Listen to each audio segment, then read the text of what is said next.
উচ্ছ্বাস আর জনতার ঢল সেই নেত্রীকে ঘিরে, যার বিদেশে চিকিৎসা নেয়ার পথ বন্ধ ছিল বিগত আওয়ামী লীগ সরকারের সময়।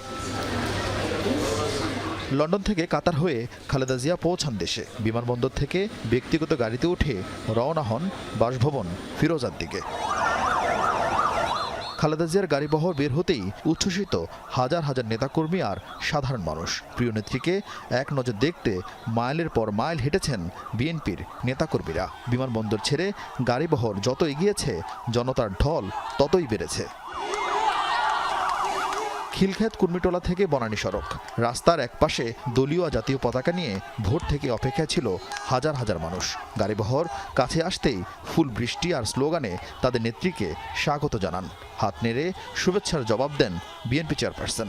জনতার নেত্রী, জনগণের নেত্রী, এটাই তো বোঝা যায় বিএনপির জনপ্রিয়তা আকাশচুম্বী। ঈদের দিনের চেয়েও আনন্দ মনে হচ্ছে। হয়তোবা আমরা ম্যাডামকে দেখতে পারবো না, হয়তো দূর থেকে দেখবো, গাড়িতে যাচ্ছে।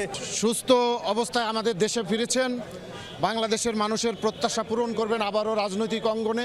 বিএনপি নেত্রী সাধারণত গাড়ির সামনে না বসলেও এদিন তাকে সেখানেই বসতে দেখা যায়। পেছনে ছিলেন দুই পুত্রবধূ জুবাইদা রহমান ও সৈয়দা শামিলার রহমান। বিমানবন্দর থেকে বাসভবন ফিরোজায় পৌঁছাতে গাড়িবহরের সময় লাগে 2 ঘন্টার বেশি।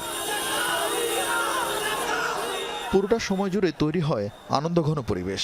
খালেদা জিয়াকে ঘিরে নতুন প্রত্যাশার কথা জানান নেতাকর্মীরা। সামনের নির্বাচনে আমরা ম্যাডামকে, দেশনেত্রী বেগম খালেদা জিয়াকে আবার প্রধানমন্ত্রী দেখতে চাই। বিএনপি আগের থেকে এখন অনেক শক্তিশালী, ভবিষ্যতে বিএনপি আরও শক্তিশালী হয়ে বাংলাদেশ পুনর্গঠনের ভূমিকা পালন করবে। একমাত্র ঐক্যের প্রতীক বাংলাদেশের গণতন্ত্র এবং রাজনীতি।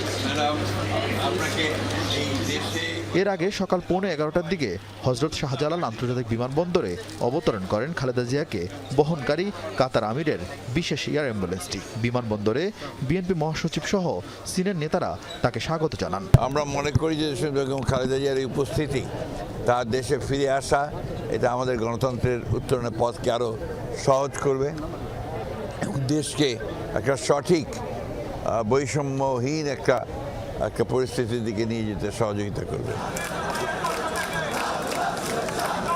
হাজারো নেতাকর্মীর ভালোবাসা আর উচ্ছ্বাসের মধ্য দিয়ে দুপুর নাগাদ গুলশানের বাসায় পৌঁছান বিএনপি চেয়ারপারসন খালেদা জিয়া।